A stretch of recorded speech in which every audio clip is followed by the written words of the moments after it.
दो सीटों वाला हेलीकॉप्टर कब्रिस्तान में गिरकर तबाह हो गया।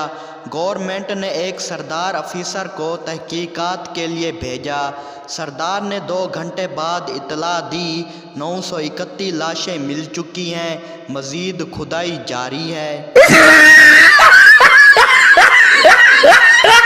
मेरे पास बैठी एक औरत काफ़ी देर से लंबी लंबी छोड़ रही थी। मैंने कहा, डॉक्टर अब्दुल कदीर खान को जानती हो? कहती है, लो, मैं जब भी बीमार होती हूँ इसी से तो दवाई लेती हूँ। अरे पेंडू बोला, ये टीवी कितने का है? दुकानदार बोला, हम पेंडू को कोई चीज़ नहीं बेचते। अरे पेंडू 1 महीने बाद क्लीन शेव और 3 पीस सूट पहनकर आया और बोला, ये टीवी कितने का है? दुकानदार बोला, हम पेंडू को कोई चीज़ नहीं बेचते। अरे पेंडू गुस्से में बोला, तुझे कैसे पता चल जाता है कि मैं पेंडू हूँ? दुकानदार बोला, क्योंकि ये टीवी नहीं है, ओवन है।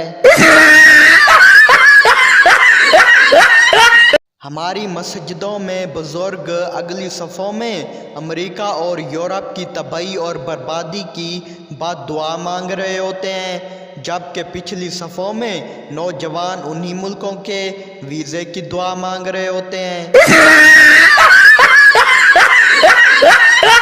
एक शादीशुदा शख्स अपनी बहन से फ़ोन पर बात करते हुए उसे रोते हुए बता रहा था, मेरी शादी को 17 साल हो गए हैं। मेरी जब भी बीवी से लड़ाई होती है तो वो कमीनी मेरे पैसों से लाहौर अपने 3 भाइयों को हवाई जहाज़ की टिकटें भेजती है। वो तीनों बेगैरत जहाज़ पर कराची आते हैं और आकर मुझे खूब मारते हैं, फिर उनके वापस जाने का ख़र्चा भी मुझे देना पड़ता है।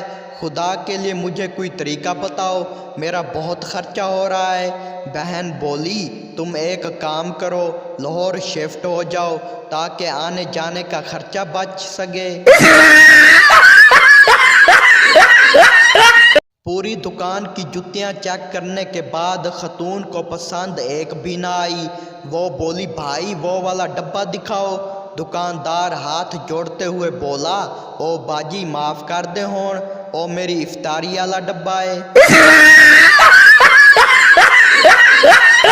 मुझे इफ्तारी की खबर मिली, मैं दौड़कर अंदर गया, चावल ख़त्म हो गए। बाहर आया तो जूते गायब हो गए थे। फिर मैंने भी किसी का जूता पहना और बहुत सुकून से घर आ गया। घर आते ही अब्बू ने बहुत मारा। मैंने वजह पूछी तो पता चला कि जो जूते मैं पहनकर घर आया था वो अब्बू के ही थे। बीवी बोली, मैंने गधों पर रिसर्च की है, आपको पता है कि वो अपनी गद्दी के सिवा किसी दूसरी गद्दी को देखता तक नहीं। शौहर बोला, पागल, इसीलिए तो उसे गधा कहते हैं। एक भिखारी को 100 रुपये मिले। वो मशहूर होटल में खाना खाने गया और पेट भरकर खाना खाया। 5000 रुपये का बिल बना। भिखारी ने मैनेजर से कहा, मेरे पास पैसे नहीं हैं। मैनेजर ने इसे पुलिस के हवाले कर दिया। भिखारी ने पुलिस को 100 रुपये दिए और छूट गया। इसको कहते हैं समझदारी।